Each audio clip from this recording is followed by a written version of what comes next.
We want to just get in a quick chat on the IT sector and do a discussion around it. Sandeep Agarwal, fund manager at Sowilo Investment Managers, is with us now. Sandeep, morning. What's the investor appetite for TCS now? Today, there is a block deal on offer, close to about 2.3 crore shares, and you will get it at a slight discount.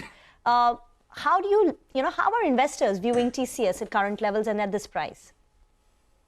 Yeah, good morning, Rima, and thanks for having me on the show. I think, this is a wonderful opportunity for the investors to lap up a big chunk of one of the best and market leader in the tech sector, and at a good discount, I would say. And that too, when most of the clouds around US economy are slowly fading away, and also the interest rate cycle seems to be almost peaked out, and we may see a cut cycle starting soon. And just to put things in context, if you see a stock like Microsoft is up almost 67% in a year, despite all the fears of US recession and hard landing. So I think we are always the natural beneficiary of the FANGs doing well, because the product engineering side, we participate in many of the projects along with them. So I think it is a wonderful opportunity, and the price is not at all high.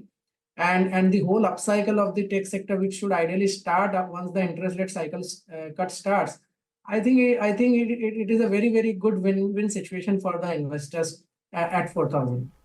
Sandeep, but just the near term, all the companies we've spoken to in the last 1 or 2 months seem to suggest that there is no improvement in demand. The environment is still very cautious, which makes us believe that the Q4 is going to be subdued, and maybe even the guidance for FY24 will be laced with caution and conservatism.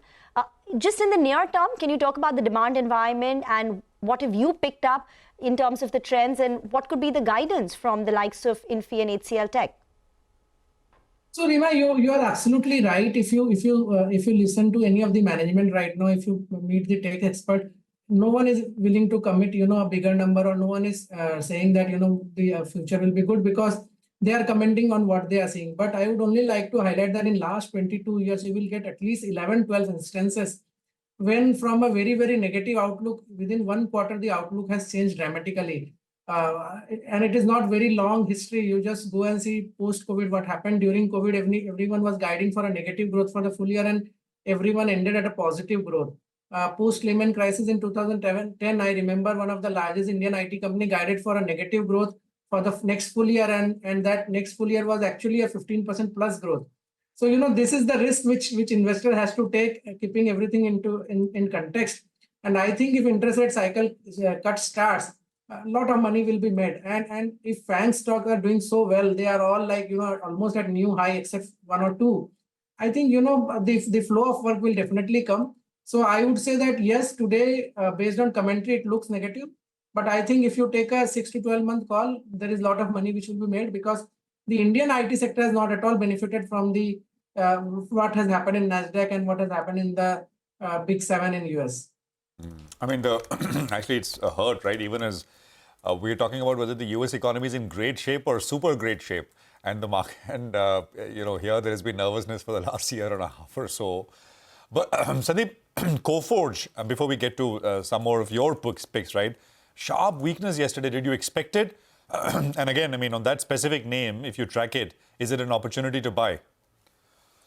So, we run a PMS, so we can't recommend a stock. But let me put it this way, that, in case of Coforge, the problem has been that, there has been consistent supply from the private equity, because of which, investors, although all the investors have always made money at the level which they got the, supply. But now this is something new which has come.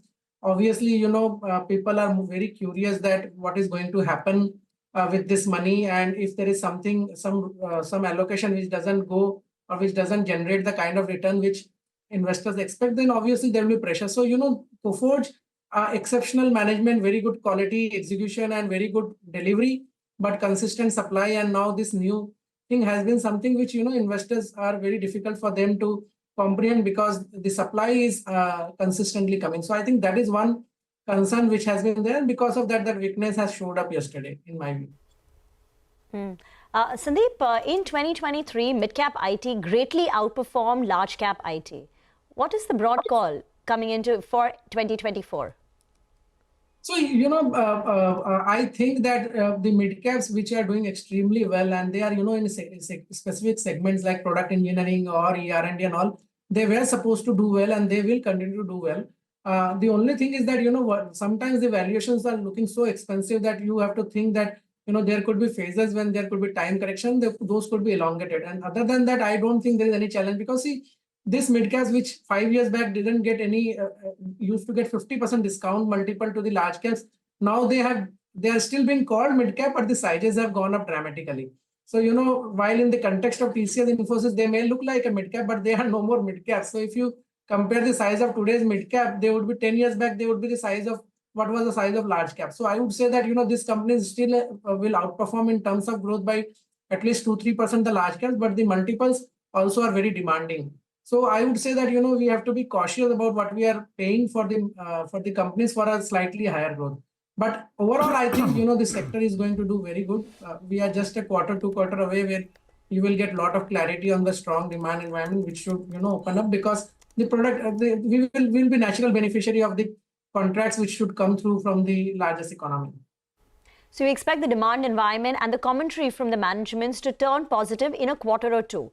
But in April, when Infy and HCL Tech give their annual guidance, what's the street expecting, and will it disappoint or will it positively surprise?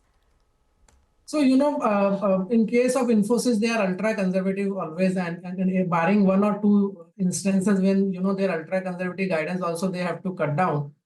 They said that has happened in the past, primarily when leadership changes were happening.